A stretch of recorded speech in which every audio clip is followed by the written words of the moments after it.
지금까지 제가 책을 쓰는 과정에서 설명을 드렸는데, 사실 이 책을, 근데 이것이 책을 읽는 것은 읽고 나서부터 무엇보다도 이것이 실천이 중요하다고 말을 합니다.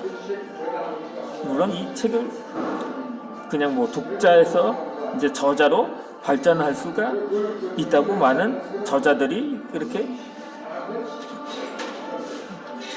책에서 기록을 하는데, 구본영 작가 역시 이에 대해서 실천이라고 말했다고 합니다. 그러니까 이것도 일종의 개혁이라고 할 수 있는 거죠. 그 중에서 가장 중요한 단계라고 볼 수가 있는 것입니다.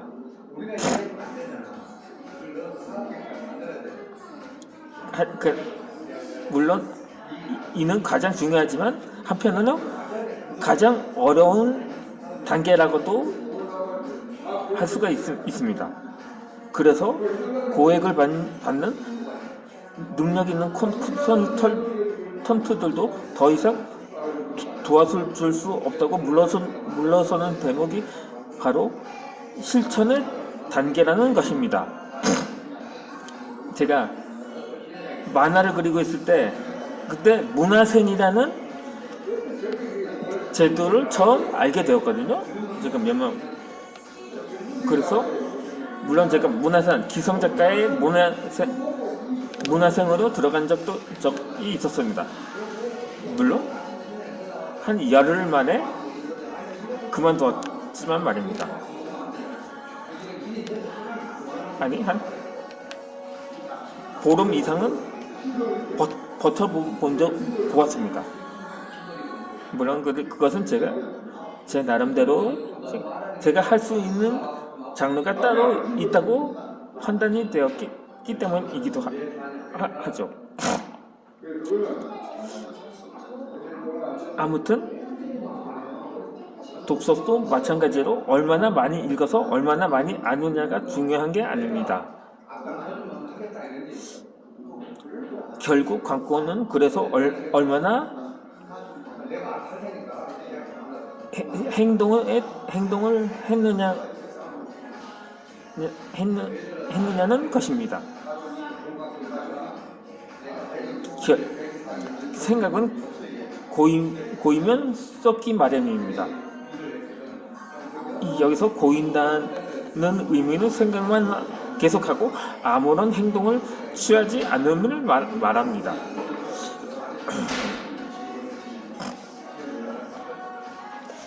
내가 생각하는 최악의 상황은 머리는 바쁜데 몸은 한가한 것입니다.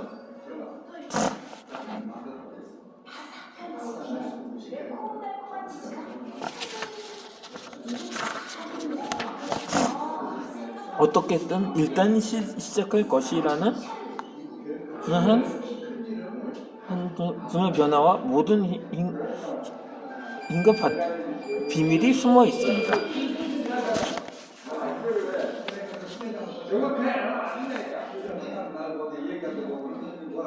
그러니까 결론은 계속하는 것이 가장 중요하다는 거죠. 이 마음을 굳게 먹고 책 읽기 계획을 세워도 사나흘 지나면 책을 한 글자도 읽을 수 없는 어쩔 수 없는 상황에 맞닥뜨리게 됩니다. 사실 그런 상황의 대부분은 그래도 하라면야 할 수는 있지만 오늘은 정말 하기 싫어져서 그럴 수가 있는 경우입니다. 사실 못하는 경우보다 안 하는 경우가 대부분인 거죠. 그러니까는 공부를 안 하는 사람과 공부를 못하는 사람의 차이는, 그러니까 1950년대 서울 풍경과 2000년대 이후의 서울 풍경의 차이라고 할 수가 있을 테죠.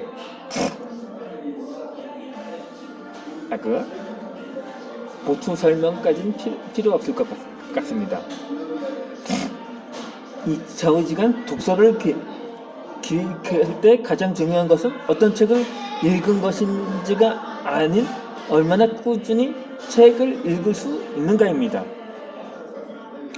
내가 이런 돈도 안 되는 짓을 왜 하고 있지? 라는 질문의 포로가 되지 말고 기회 비용을 무수히 따지며 그 시간에 차라리 주식 투자를 할 걸이라고 흔들리지 말고 일단 읽기로 마음먹었다면 그냥 읽어야 합니다. 독서는 욕심을 부려 단기간에 결과를 낼 수 있는 공부가 아닙니다. 아마 대치동 1타 강사도 독서 습관은 제대로 형성시켜줄 수는 없을 것입니다. 그건 오직 나만이 할 수 있는 일이기 때문입니다. 아니 요새 무슨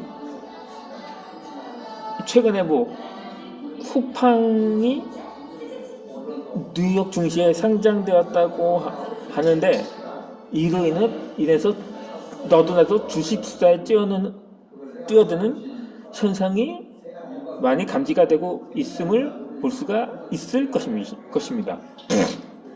하지만 그렇다고 주식 투자도 어느 정도의 노잣돈이 있어야만 가능합니다. 저처럼 땡전 한 푼도 없는 사람이 그야말로 그림의 떡으로밖에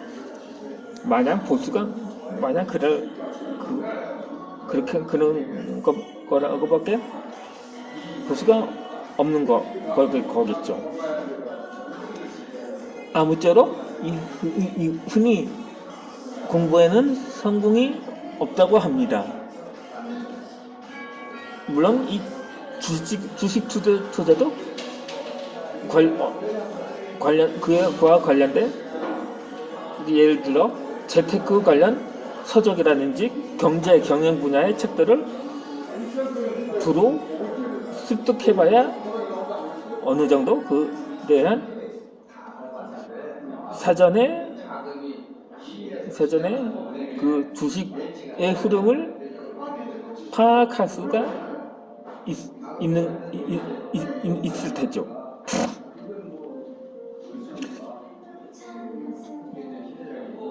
그리고 독서도 공부의 일종이니 마찬가지입니다.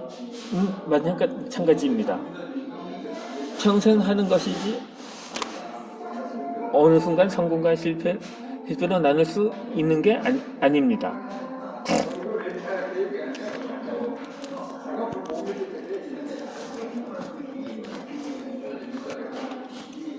이 삼각대를 설치하지 않아서 그런지 그러니까 이에 대해서 양해를 구합니다.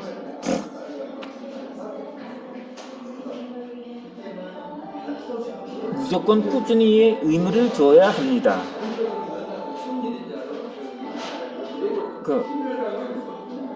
그러니까 이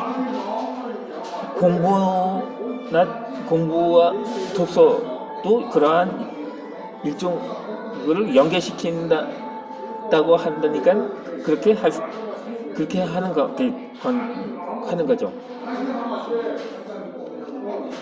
결국 규칙적인 독서만이 남습니다. 1년에 하루 이틀 밤을 새워 읽는 책 말고 하루에 단 한 페이지를 읽어도 나만의 생각을 정리하는 습관을 가지는 것이 중요합니다.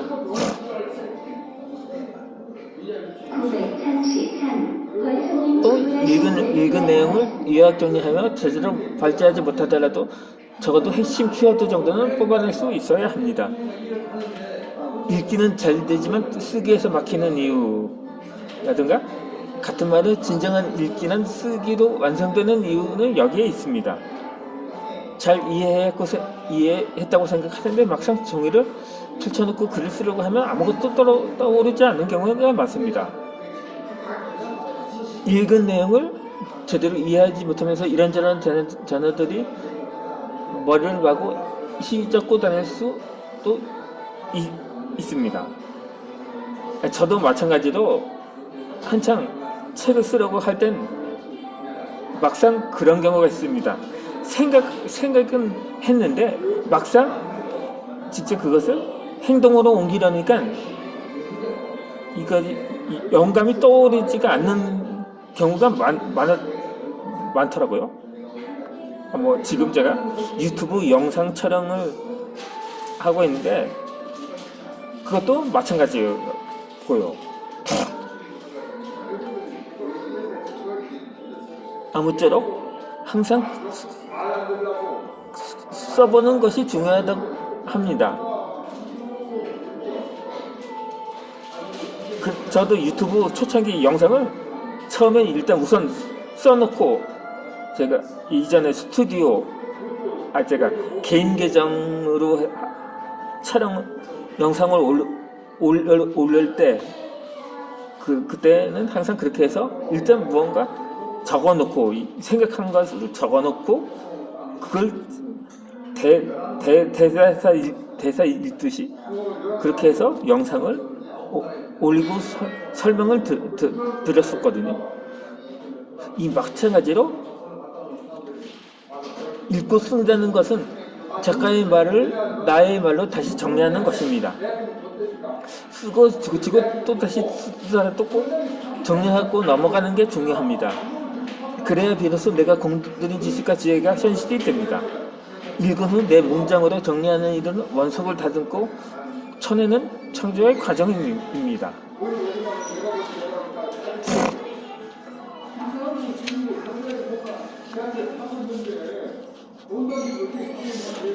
결국 독서도 삶을 제대로 꾸리고 싶은 마음에서 비롯됩니다. 그러기 위해 배운 것은 현장 실습해 보는 것은 별표 100개라도 모자랄 만큼 중요한 과정입니다. 우리의 삶은 거대한 실험실입니다.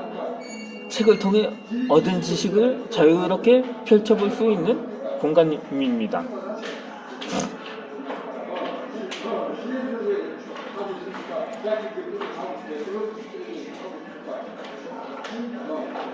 이영미 작가가 쓴 마녀체력이라는 책을 정말 재미있게 읽었습니다. 책을 읽자마자 운동 계획도 아주 구체적으로 짰습니다. 운동은 나에게 있어 늘 당위성과 의무감이 고된 노동이었습니다. 하지만 나 같은 생각을 가졌던 한 사람이 운동으로 삶을 개혁한 생생 드라마를 지켜보며 힘을 얻었습니다. 열흘 넘게 운동을 꾸준히 해보니 나 역시 약간의 재미를 알게 되었습니다. 그리고 몸과 마음이 함께 모험하지 않는데 어찌 삶을 다 안다고 말할 수 있겠느냐는 이 책의 그 책을 쓴 추천글이 계속 머릿속에 맴돌았습니다.